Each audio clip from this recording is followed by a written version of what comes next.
Previously on the March to Monarchism.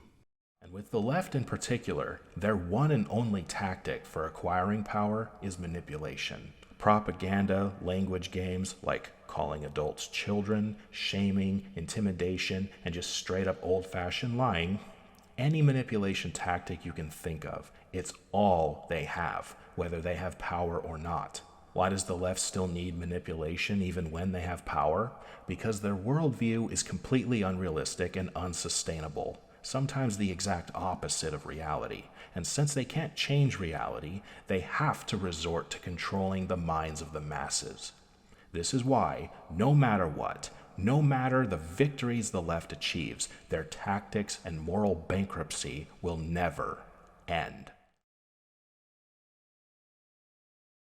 If you believe the ocean is not the same as the land, that an animal is not the same as a plant, or that light is not the same as dark, then you believe in differences. And if you believe in differences, you believe in inherent inequality, for things cannot be equal if they are different. From within likenesses, such as within a single species, there are also differences, and thus inequality. Some mountains are taller than others, some mountains are more active than others. Some mountains are above sea level, while others are at the bottom of the sea. There is no equality among mountains. Some remain in great condition, while some destroy themselves beyond recognition. The Asian continent has a monopoly on Earth's 100 greatest volcanoes, as it holds all of the top 100. It's not just mountains. Point to anything in nature, anything at all, and I'll show you a list of inequalities that apply to it. You might be saying, Michael, they're just mountains. They're not living things. It's different with living things. The point is that equality is a lie in every aspect of reality. With living things, there will always be differences in environment, speed, metabolism, sensitivity of the senses, height, weight, diet, immunities, resistances, durability, longevity, and the list goes on. There will always be differences, therefore inequality is unavoidable. Differences are not only unavoidable, but also preferable. If everything was the same, there wouldn't be any life in any sense of the word. We are not robotic clones assembled in a factory. You have no individuality, and nobody you care about has individuality without differences. If you want, you could substitute the word differences with diversity or variation. Call it whatever you want. But I haven't gotten to the harshest truth of all. You see, despite our universe of differences and distances, there is still an order to the universe. Differences, diversity, variations, whatever you want to call it, there is a strict order to the universe that all things must obey, in each their own domain. Life forms have a set of rules specific to themselves that I'll dub the laws of survival. Some laws, like the laws of physics, can't be broken at all, but the laws of survival can be broken. But if they are, it results in destruction and death. Short-term or long-term, destruction will come if you break these laws. Animals understand these laws. In fact, all life forms understand these laws, except humans. We are the rulers of this planet, the elites of Earth, and yet we're the only ones who believe the natural order doesn't or shouldn't apply to us. Here is a tiny list of the laws of survival for animals. If you don't sustain yourself, you will die. If your species doesn't reproduce enough, it will become extinct. If members of your species don't take enough care of each other, your species will become extinct. The list goes on and on. Humans are animals. I'm a Christian, and Christians shouldn't have a problem accepting this. We are both among the animals and above them, which I'm sure even the atheist could agree with. The more you follow these rules, all of the rules, the better off you'll be. The less you follow these rules, the worse off you'll be. I'm going to spend the rest of this video talking about one of these laws in particular, and that law of survival is never submit to inferiors. We have been pretending since at least the year 1789 that all people are equal, that everyone's voice ought to be heard, that everyone's opinion has value, that everyone's mere life is equally important to each other. Do I need to bring up a list of serial killers to demonstrate that no, not all lives are equally important? Who in their right mind will argue that Ted Bundy's life has equal value to Mother Teresa's? I have a multitude of brothers, and one of them is a serial killer. And both I and our grandmother, among most people in the family, agree that he deserves to die. His own close relatives. My grandma is one of the most all lives have value people that you could ever meet, and even she says her own grandson needs to die. So no, nobody truly believes that all lives are equally valuable. Therefore, we agree on this premise, the premise I've been building up to, the premise I've been trying to prove to you so far. Some people are better than others. Some people's lives have more value than others. We all agree on this, even if we don't want to admit it. Now, before your emotions get the better of you and you start crying, but this kind of thinking leads to genocide and slavery. The unfortunate reality is, when you treat all lives as equally valuable, you let people like serial killers continue to live and be a net negative to society. Reality is an ugly mess. You can't live your life like Batman, thinking people should be spared under every circumstance. What are we seeing from Democrats lately? Releasing violent offenders before they serve their sentence. What do we also see from Democrats? Abortion through the third trimester. Observe actions instead of words, and you will find that nobody truly believes all lives have equal value. Last time I'll say it. Nobody truly believes this. People just say they do. Sparing everyone is just as foolish and evil as killing everyone. So I hope I've gotten this out of the way. There are inferiors, there are superiors. The quality of a human being can be measured and weighed. You are not even as good as yourself, some days more than others. Not only is it okay to admit all of this, but it's actually better to acknowledge this. So what is an inferior? Before giving you a definition outright, I'm going to define it the long way. An inferior has most or all of the following traits. An inferior has low intelligence, is a pathological liar, is physically weak, is a coward, is loud by default and has bad volume control in general, holds grudges over little to nothing, is addicted to conflict, is easily offended, is incapable of taking accountability, has an entitled personality, prefers to leech instead of earn, has little to no impulse control, gets sick easily and often, and requires help for basic tasks such as eating or walking. Inferiors struggle to be civilized, to live by a code of ethics. Inferiors see things like impulse control, healthy debate, and nuance to be nothing more than obstacles to their survival. They can't afford extra steps to any situation. They don't have the patience, intelligence, and/or capacity. Inferiors only think about survival, while superiors think about survival and order. There's a man named Ricky Berwick. He is disfigured, disabled. Ricky can't walk. Ricky can't even wipe his own ass.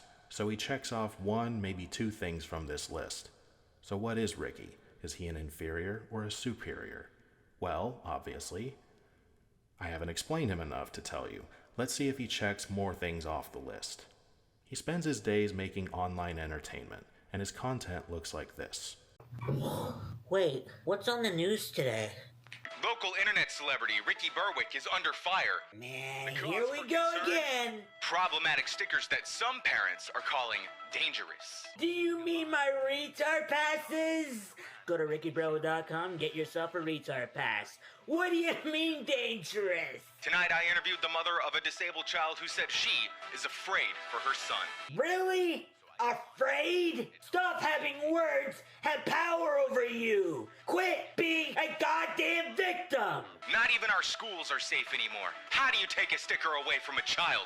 This is chaos. Stop trying to take stickers away from kids, you crybabies. Stop saying slurs. Stop saying slurs. Stop saying... rickybro.com. Go there. Get some stickers. Don't be a pussy. Be a retard. You must already know how I'm going to classify him. Is he an inferior or a superior? Obviously, he's among the superior. Unless I learn some dark secrets about him, there's a lot to like about him. But wait, how can I like a guy who's disfigured and can't even wipe his own ass, but despise the left who champion the lesser among us? Because Ricky isn't a parasite. He's not self-absorbed, and most importantly, he's not detrimental to society. Ricky Berwick doesn't glorify his condition. He doesn't demand more disfigured representation in government and entertainment. He doesn't demand that we have a disfigured president. He doesn't pretend to be my equal in a physical sense. Truth is, I don't even think Ricky is actually retarded, even though he calls himself that all the time, because he's found a way to make a comfortable living from his condition, and he makes people happy in the process, which is pretty damn smart and helpful to society. He is disabled, but he makes the best of it. He doesn't try to drag others down. He lifts people up. Ricky doesn't tell the world to glorify inferiors, and that's what makes him a superior. He thinks like a superior. He's intelligent. He's not self-pitying. He's not a parasite. He chooses to side with the better among us and to be like them as much as he can, and he has the attitude of a superior. Yes, that makes him one of us, even if he needs help just to wipe his own ass. Does he have something to offer? Yes, intelligence and humor. Is he a parasite? No, he contributes to society. To be born like that and turn his situation into emotional and financial gold, that's the most boss thing anyone could ever do. So yes, this disfigured quote-unquote retard is a net positive for society, a contributor to society instead of a leftist who demands others contribute to him. Before I continue, just keep this in mind. When I talk about inferiors and superiors, I don't mean to make it sound like there's only one type of each. Both come with a great deal of variation. All I'm doing in this video is giving a few examples in order to paint the best general picture that I can. Now, let me talk about people who are detriments to society, unlike Ricky. For this next part, I realized that I have to get specific and personal. I can't just say, homeless people or leftists, because being broad and vague wouldn't teach you anything. So I'm going to be talking about 3 people from my personal life in great detail. One far more than the others. So obviously there's that particular brother of mine, but I already covered him and I haven't seen him since I was 4. Stay away from psychos. Duh. There's around 75 people in my immediate extended family, without including second cousins and whatnot. Only 3 of them are detriments to society, in my view. One is that brother, another is my mother. My mother had 7 kids, of which I am the 5th. My mother was never careful about who she slept with, when she slept with them, or how she slept with them, and as a result, she kept having kids that she couldn't take care of. She would always try to raise her kids for a little while until, on average, about 2 years along, the state would come and take her kids away. Why? Because my mother would bring her boyfriends and random hookups home, sometimes overnight, and sometimes my sister got assaulted by them. My serial killer brother also violated our sister when she was 5 and he was 10. Not to mention our mother kept our house dangerously filthy, like dangerous to children, and she didn't adequately feed us. As my uncle, her brother Kit, describes it, my mother is one of those women who leaves a trail of destruction behind her. All of my mother's siblings have a similar view of her. Based on everything I've learned about my mother, here are the things she also checks off from this list. It occurred to me that you can't have a massive family without having 1 or 2 bad apples. And I couldn't consider myself an honest person if I wasn't willing to be honest about shitty people, even if they're related to me. I didn't grow up with most of my relatives, which kind of makes it easier. Besides, when it comes to this subject, when it comes to the subject of inferior people who are just a detriment on society, talking about first-hand experiences is really the only way to do it. And now to talk about the final person. Before I start talking about this last person, who's actually really the main course of the video, I'm trying to teach you all of these traits inferior people have. There's one trait you really have to keep in mind, one thing you have to remember, and it's not something you want to remember. It's probably the last thing you want to remember, to be honest. But the last thing you need to remember about inferior people, and you will see this with the next person I talk about, is that they never change. In general, people don't change. Good people and bad people. Most people stay exactly the same their entire lives. And with this next person, a situation that's gone on a ridiculously long time, I have to accept he's never going to change. So I've been blogging in some form or another since I was 13, maybe 12, because I was born with an opinionated personality. Back when I first started blogging, I didn't have any political leanings, at least not that I really consciously knew of. I just talked about religion a lot because that was back when neoconservative Christian nationalists were the ones shoving their views down everyone's throats, kind of like the leftists that we see today. I was 17 when Obama got elected. I think that's when I entered politics, and I realized I was a bit of a socialist, though I was never an outright communist. I agreed with capitalism, but thought capitalism needs a little socialism. I wanted to vote for Obama, but I was too young.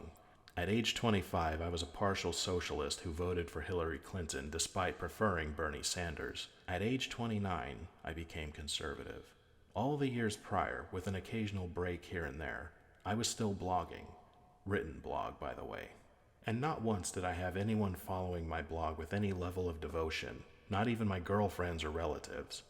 So at 29, I became a conservative. When I first became conservative, I still had some reservations. I wasn't completely sure that I was choosing the right side, so to speak. That was until something happened very shortly after I became conservative. All of a sudden, I had someone stalking me. What a coincidence, right? As soon as I changed to the other side, as I've already stated, I've been blogging for the most part since I was 13, and this never happened. Virtually the moment I became conservative, I had someone riding my ass. This was January 2021.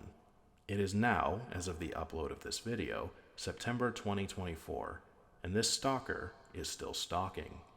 He will never stop, and I'll explain why later before I get ahead of myself. So, who is this guy? His name is Cameron Stevens, and he's a coward, so I suggest downloading this video before he goes crying to YouTube to take it down. But don't worry, if he does that, I'll distribute this video through other means that he can't get taken down. Let me tell you the story, and while I tell you the story, keep this list in mind.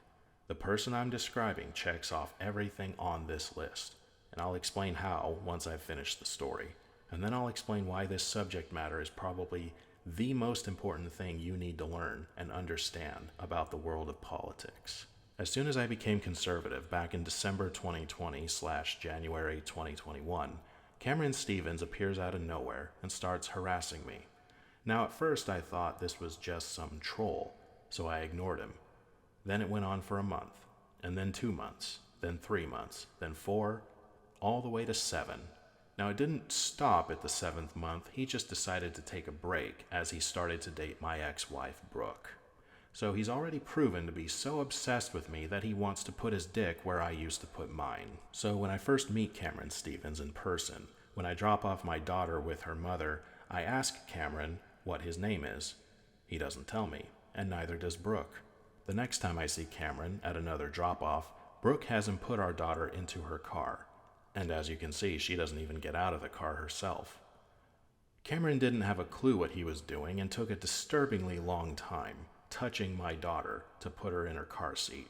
As you can imagine, I was not okay with a man that I didn't even know the name of putting his hands on my daughter, especially when, for all I knew, he was just in this relationship to have access to a little girl. The second time Brooke had Cameron put our daughter in the car, Brooke was there, but didn't bother getting out of the car again, just like the time before. But my daughter didn't even want to get in the car with Cameron. And for me as a father, this is the most disturbing video of all time. No. No. You want to play and stuff? No. No. No. No. No what? No what?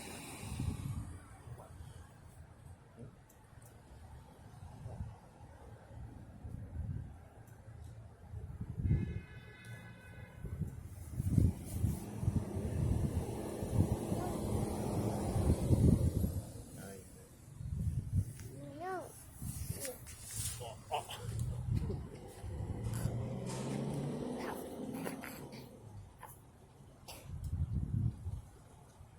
That's okay. No.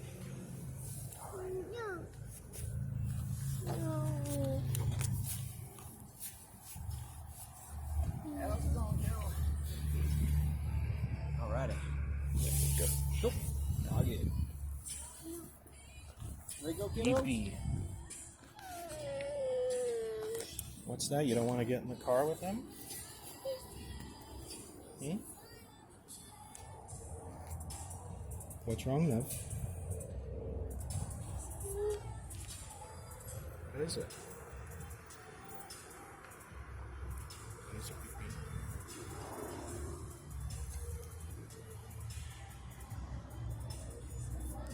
Amanda.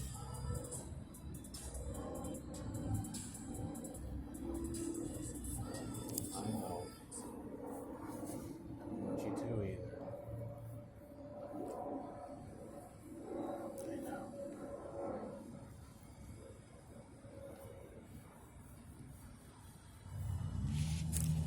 You gotta let go before 7 o'clock, love.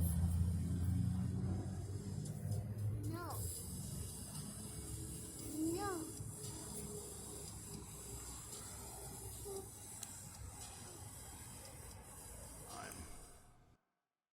Right after this incident, I emailed Brooke. I thought if our daughter hadn't seen Cameron except the times that I had seen him, then maybe it's just a bit of stranger danger, even though she didn't react that way the first time Cameron put her in Brooke's car. Brooke underplayed it and then said, I shit you not, she knows Cameron well. Anyone who's a father will understand exactly what I'm about to say. For me to be in a position where I have to give my daughter to a man she's afraid of, whom her mother won't even tell me the name of. I'll say this outright. I wanted to kill this guy in that moment, and I consider it a miracle that I didn't. As I go on with this story, you'll notice a pattern of me needing to hold myself back from harming this guy. And speaking of which, one day, sometime later, right after drop-off, I was walking to my car, and Cameron decided to follow and record me. I stopped, turned around, and started walking towards him. Cameron immediately turned around and hastily walked back towards Brooke. I chose to let it go, and I headed back to my car again, but Cameron then chose to start following me again.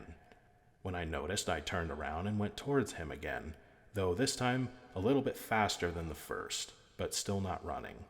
And Cameron scurried away even faster to avoid me. He has the footage, and I'm sure this coward would be delighted to show everyone how he scurried away. But I did not record this, otherwise I would show you guys. Cameron made the wise choice not to walk towards me a third time because I had decided that if he did, I would make sure that I caught up to him, with every intention of putting him in the hospital.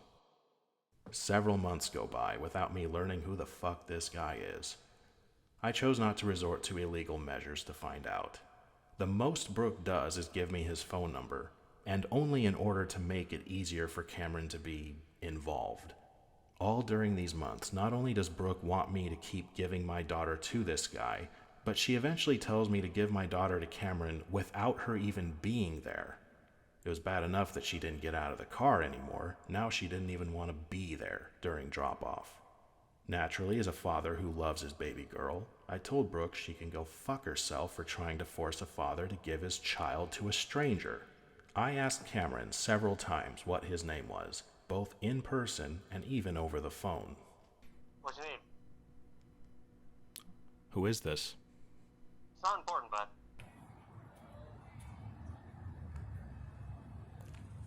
So you want to tell me who you are yet? I don't think so. And all the responses were the same. One time, Brooke tried to start making me only talk to Cameron about all matters involving our daughter, still without even telling me the guy's name. In response, I blocked the number she gave me. The very next morning, Cameron texted me from a new number. This would turn into a trend with Cameron. I block one number, and he reappears from another number in no time at all. It practically became his MO. And yes, this tactic of his will show up later in the story. In mid-November 2021, I was on the brink of snapping, and I made one last-ditch effort to have these two lowlifes do the right thing. I planned to go up to both of them, but only direct my anger at Brooke, because at the end of the day, this was her responsibility, not Cameron's. Just gonna cover the basics of, I'm not gonna step too close. I'm not gonna give them a real reason to think I'm going to attack them, but I will be confrontational. So, I know you don't agree with it, but I just ask you don't intervene. Okay. Who is he, Brooke? Who is he? You know, now is not a time for discussion. I don't give a shit what you think. Who is he? I'm losing my patience. What you're doing is fucked up. Your daughter can't speak for herself. And you're taking advantage of that on purpose. Who is he?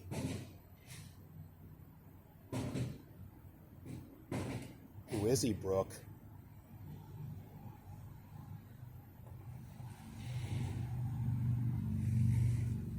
Who is he? Now is not a time for discussion. When is the right time? I sent you an email. I told you I sent an email. When is the right time, Brooke? When is it? Finally, it was after this incident that Brooke's lawyer told me who the fuck this guy was. No, I didn't learn Cameron's name because Brooke decided to be a decent mother for once, and I didn't learn it because Cameron decided to be a semi-decent stepdad for once. Nope, I learned it from Brooke's lawyer. Then, in January 2022, I find out that Brooke is taking me to court over the incident that I just showed you. On paper, Brooke and her lawyer said that I threatened Brooke that night. Around springtime, only a week or two before we went to trial, the following incident happened.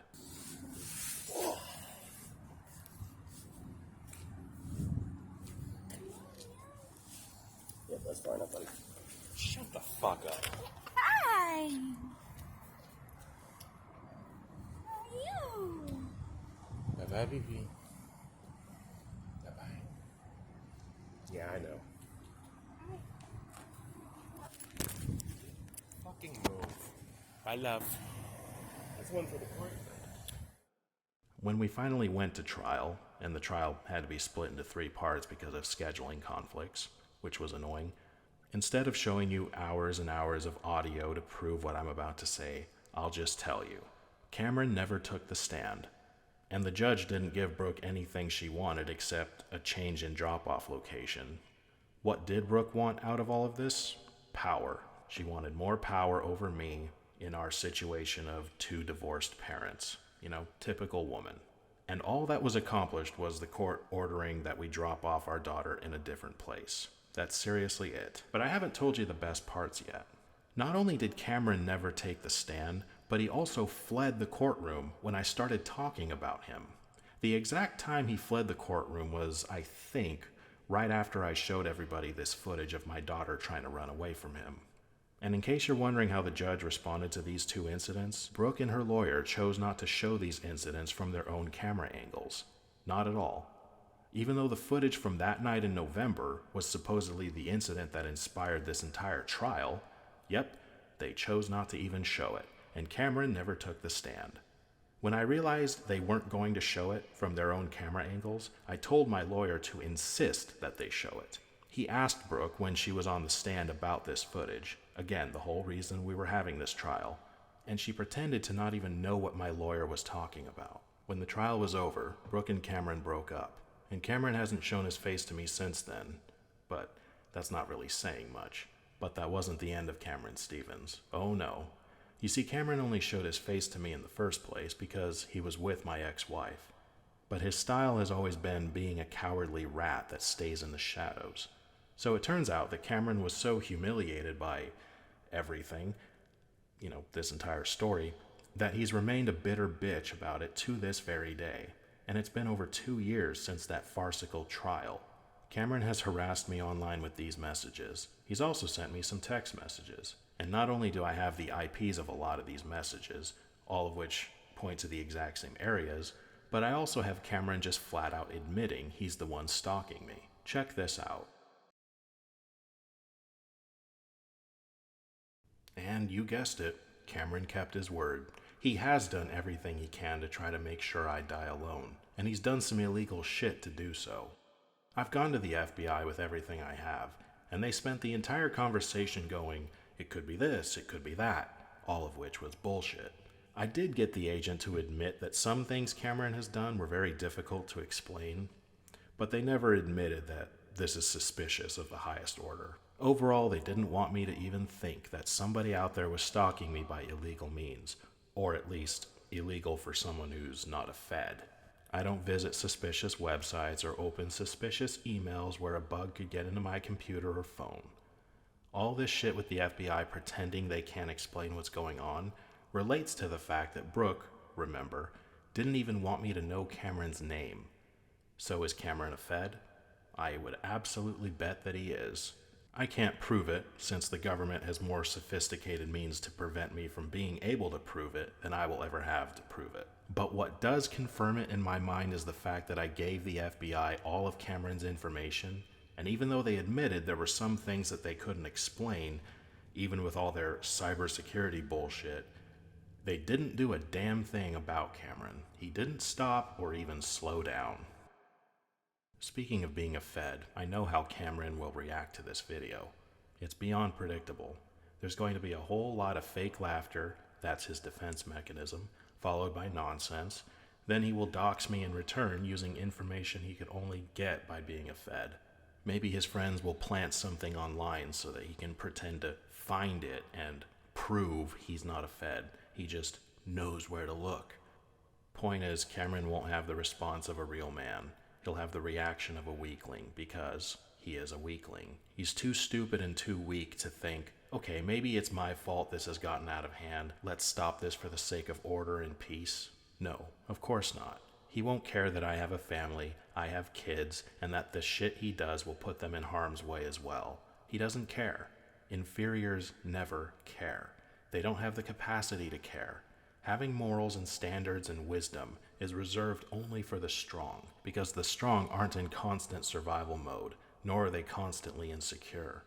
I will be making a video in the not too distant future about how, like Vivek Ramaswamy, if I pronounce that right, keeps telling us our government's three-letter agencies are the enemies of the people. So the people need to come together against them. If they can take out JFK in front of everybody and admit to it decades later, what hope does a private citizen have who just wants to live a peaceful life? Video coming later, unless the government tries to suicide me before then. Now let's skip to January 2023. I publish a book called The Truth About Women. Guess who bought a copy of that book immediately after I published it? The one and fugly Cameron Stevens, of course.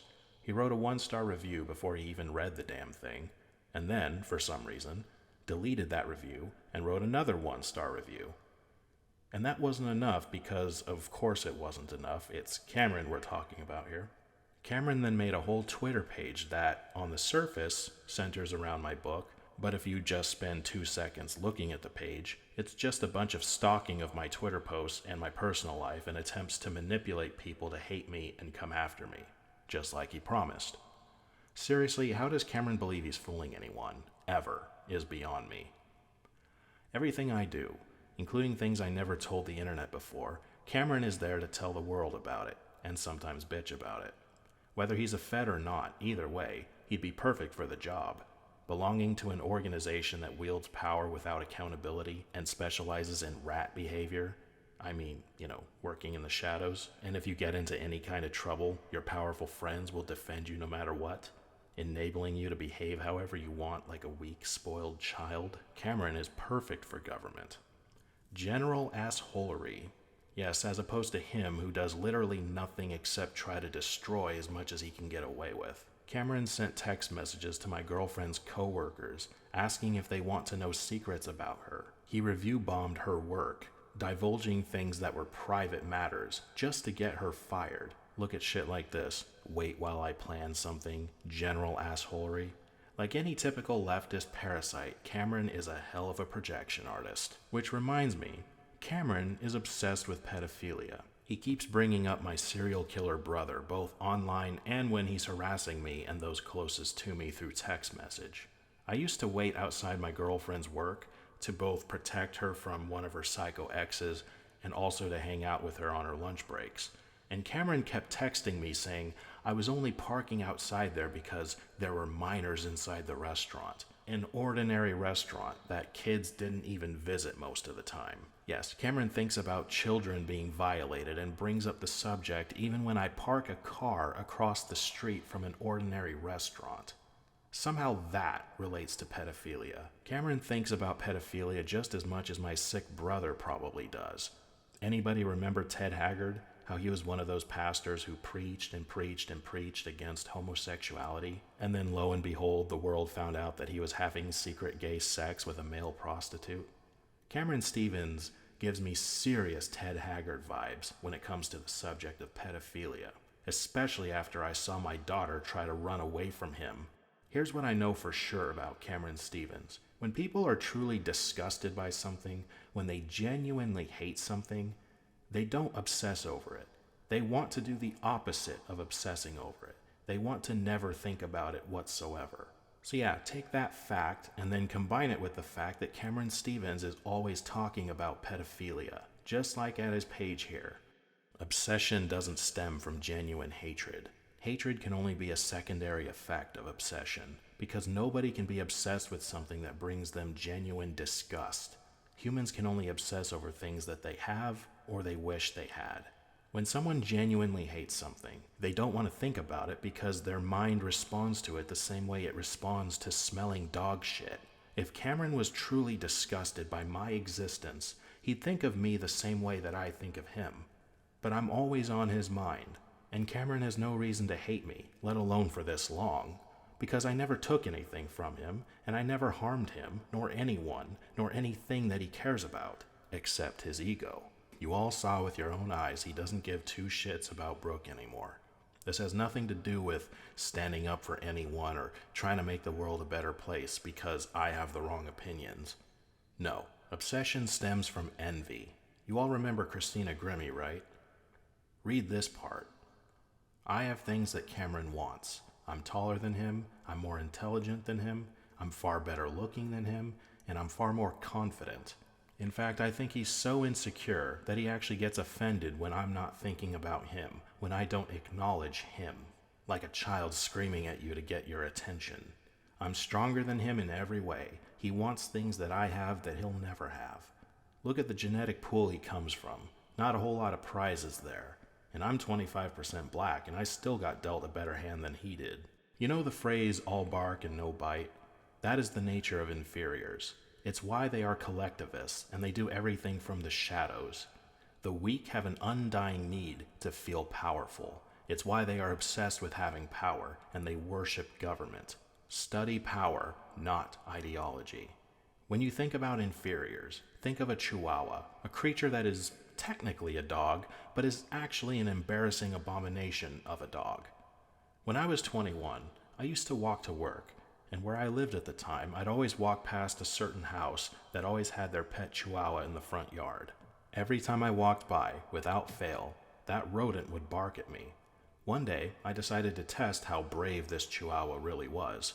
All I did was make a sudden movement. I stopped and took a quick step toward the rodent. Didn't step over the fence, I didn't touch the fence, I just made it look like I was going to come after this thing. You know what the chihuahua did? I mean, we all know what happened next. It ran the opposite direction in fear, and for a moment stopped barking.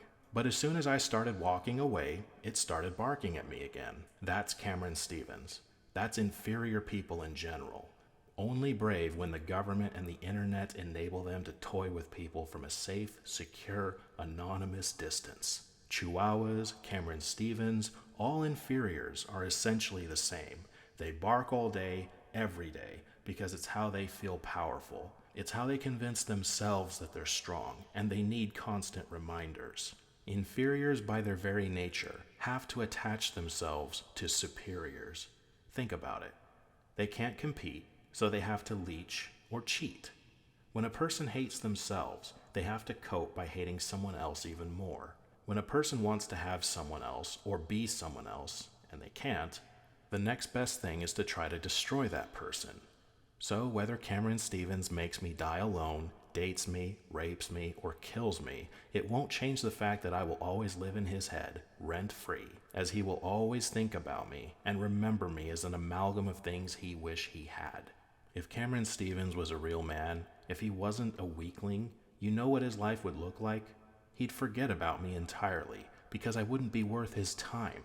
He'd be off building his own empire, or at least starting his own family and focusing on them, establishing his own glorious legacy of some kind. Because nobody wants to think day and night about those who they don't see as worth their time. If Cameron Stevens was a real man, I would have been nothing more than a pothole in his road of life. But Cameron has proven beyond a shred of doubt that I'm very much worth thinking about, all the time. And take note of how Cameron reacted when he noticed I wasn't paying attention to him. That's when he wrote that damning message. I kept ignoring him, thus he had to try even harder to get my attention. Why does he even need my attention? Because I'm his superior, and he hates that fact passionately. All he can do about it is cope and pretend it's not true. What is an inferior? Anyone who can't compete, and anyone who siphons more from society than they contribute. Simply put, the weak. It's not that they choose not to do better, it's because they genuinely can't. Only time can tell which one applies to a person. Someone like Ricky Berwick, he chooses not to be a self-pitying parasite. He's not a detriment on society. Cameron Stevens, on the other hand, can't help but siphon the life out of others. It's all he can do with his existence, and he enjoys trying to drag others down to his level. It's all he's got. He and my cousin Stephanie are the worst among the inferiors of society. But the point I'm making with this video is that many people out there can't give more than they take without help from their superiors. Did you notice that Cameron Stevens never made any attempt at all to be on good terms with me? Not one attempt, ever. He literally lives for causing ruin. That's the way he was long before he ever knew who I was. But whether it's intentional or not, most of the time it's just bad genes. Sometimes it's just having the wrong personality. But whatever the reason, inferiors do exist, and they can't help but be drains on society. Most people are inferiors. Most people need to be led. Most people need someone to emulate, someone to mimic, someone to compare themselves to. If you started watching this video believing there's no such thing as inferiors, it's only because you either are one, or you've been brainwashed by one into thinking no one is. Only inferiors need you to believe that there's no such thing as an inferior. In the case of sadists like Cameron Stevens, they would best serve society if they were subjugated, restricted from making their own decisions, so that they can't be a drain. Half the things that Cameron Stevens has done to me, I still to this day have not done to him. I have not stalked him, I have not harassed him. Generally, I actually do forget about him, until he goes out of his way to remind me. When inferiors can make their own decisions, by their very nature, they latch themselves to others in some way or another. They need to, just to survive, or to give themselves a reason to survive. Most people are not kings. It's yet another reason that I advocate for kings. If Cameron Stevens was ever father material or stepfather material, he would have paid attention more on how to be a good parent instead of obsessing over how to troll me and try to ruin my life. By the way, I forgot to mention this. He's 2 years older than me, in case you were wondering. He's a child that never grew up. He's incapable of making any kind of legacy outside of me. He will die alone because he's not built for any kind of self-made greatness. The best he can do is obsess over someone else who is, or obsess over the things someone else has. Look at this page he uses to stalk, dox, and troll me. Just 6 followers. And all but one of them are bots. Every time he says something, it's just crickets. Nobody gives a shit. Me, on the other hand, it's banger after banger, and I bet that hurts his ego more. I'm not saying any of this to brag. I'm saying all this to prove a point. I try to forget about this guy. A lot of the time I'm successful, but he has to keep coming out of the blue to remind me of him. He can't just be his own person. But thanks to me, people will now care a little bit more about Cameron Stevens and what he has to say.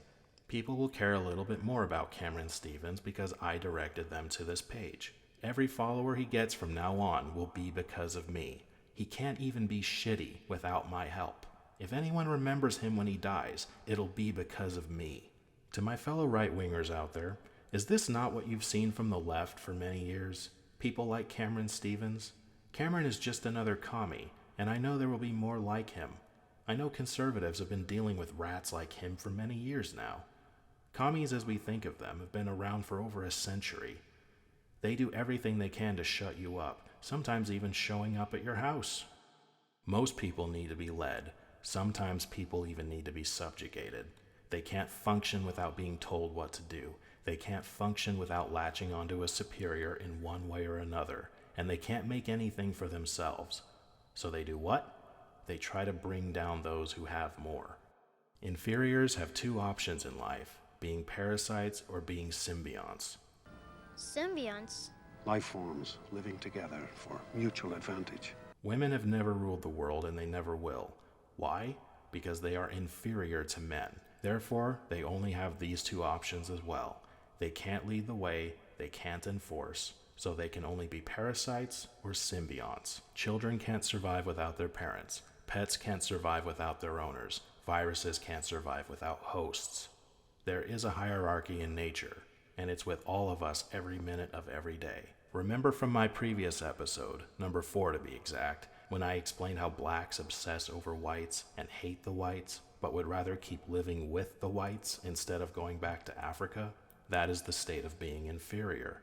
Remember that every time you hear blacks say the words white supremacy or reparations or any other kind of common buzzword, that's inferiority resentment. Inferiors know they are inferior. Think of that chihuahua I told you from my story. Inferiors know they are inferior. They don't hate their superiors, they hate themselves and project that hatred onto superiors. Appearances are all they've got, appearing stronger than they are. Appearances, manipulation, working in the shadows instead of facing any challenge head on. Inferiors don't get to pass on their genes most of the time, but they have to survive somehow. Men who have caveman brain, like Cameron, need to break stuff. They don't have skills or good genes, so all they have left is sneaking around and breaking shit. Think about the best stories you've ever heard. The best stories are those about someone who starts at the bottom and rises to the top. In other words, someone who was weak, but did not remain weak. Inferiors never rise. That's what makes them inferior. Ricky Berwick could rise, and he chose to rise. That's the difference between the two. No one is born great. Only some can become great, and only a portion of those actually become great. Most people are viruses or dependents. Most people are weak and need something stronger in their life to cling to. Parasites would simply rather do it by destroying the things that they're attached to or jealous of. The strong are born with a strong spirit, but they are not born physically or emotionally strong. Those who are strong in spirit can't stand being physically and emotionally weak. They can't be stopped from building themselves up. But the weak in spirit are also born that way, and they remain weak for life. Don't let them rule over you. They must be ruled. They must be controlled. Don't base your moral code on theirs, because their moral code doesn't permit anyone to be better than they are. If you are superior, you have a responsibility to be superior. Lead, teach, rule. Being superior is not about having the bigger stick or the bigger brains. It's about being superior in every way. Because only superiors never stop trying to become stronger. That is something inferiors will never understand. And I mean literally never, as in don't appeal to or try to teach inferiors because they cannot rise, they cannot improve. Distinguish between the dependent types and the parasite types.